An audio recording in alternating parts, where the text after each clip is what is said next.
Railway माल गोदाम के दुख को अपना दुख समझने वाले, जिसका पूछे न कोई हाल, उसके साथ जगदम्बिका पाल, हमारे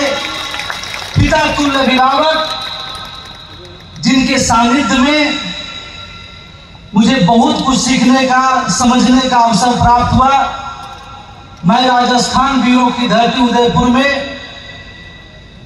उत्तर प्रदेश के पूर्व मुख्यमंत्री सांसद आदरणीय श्री जगदम्बिका पाल जी, रेलवे माल गोदाम के श्रमिकों के दिल में बसने वाले, उनके सुनहरे भविष्य को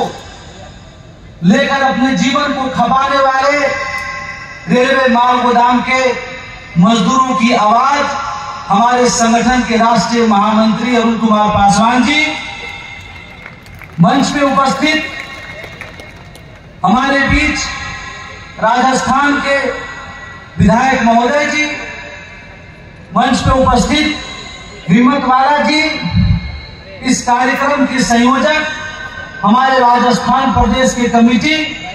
हमारे एसके गुड्डू जी, हमारे सुरेश गोयल जी, हमारे चुन्नी लाल जी एवं तमाम राजस्थान प्रदेश के कमेटी, हमारे भाई असम की धरती से उपस्थित हमारे छोटे भाई धन कुमार डेगा जी, सीमा मंत्री जी, रंजन पेगू जी, दादुल बरुआ जी, पश्चिम बंगाल की धरती से उपस्थित हमारे अंशुमन बनर्जी जी, अरिंदम तालुकार जी, काशीनाथ गायन, सारू कर्मकार जी, बिहार से उपस्थित शिवालक पासवान जी एवं तमाम राजस्थान के अलग अलग माल गोदामों से, अलग अलग जिलों से उपस्थित हमारे सभी श्रमिक भाइयों बहनों, माताओं बहनों का मैं उदयपुर की पावन धरती पर आपका हार्दिक अभिनंदन स्वागत करता हूं। मंच पे उपस्थित हमारे माननीय मंत्री महोदय जी का को मैं बताना चाहता हूं कि हमारे राष्ट्रीय महामंत्री अरुण कुमार पासवान जी ने 1998 में इन रेलवे माल गोदाम की श्रमिकों की दुर्दशा को देखते हुए इन्होंने प्रण लिया कि जब तक रेलवे माल गोदाम के मजदूरों को इस आजाद देश में आजादी की अनुभूति नहीं करा दूंगा, उनका हक अधिकार नहीं दिला दूंगा, तब तक मैं चैन से नहीं बैठूंगा। ऐसे महान पुरुष हमारे बीच में उपस्थित। हमारे माल गोदाम के श्रमिक, रेलवे की सबसे बड़ी जो आमदनी का जरिया होता है वो माल भाड़े से आता है। लगभग 1 रुपया में 70 पैसे की जो आमदनी आती है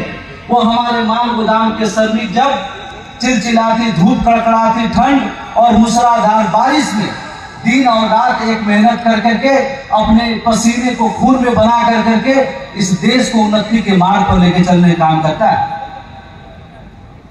मंत्री जी, मैं आपको बताना चाहता हूं, हमारे देश में, पूरे विश्व में जब कोरोना का संकट आया और हमारे देश के आदरणीय प्रधानमंत्री श्री नरेंद्र मोदी जी ने देश को भरोसा दिलाए थे कि हमारे देश का एक भी नागरिक भूख से नहीं मरेगा, सबके घर तक अनाज पहुंचने का काम होगा।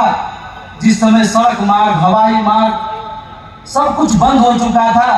उस समय यही माल गोदाम के श्रमिक सबसे पहले आगे आकर अपने और अपनी परिवार की जान की परवाह किए बिना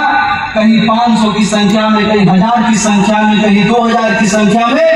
दिन और रात मेहनत कर करके पूरे देश को खाद्य आपूर्ति श्रृंखला बरकरार करने का काम किए।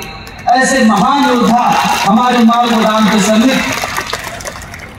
मैं इस मंच से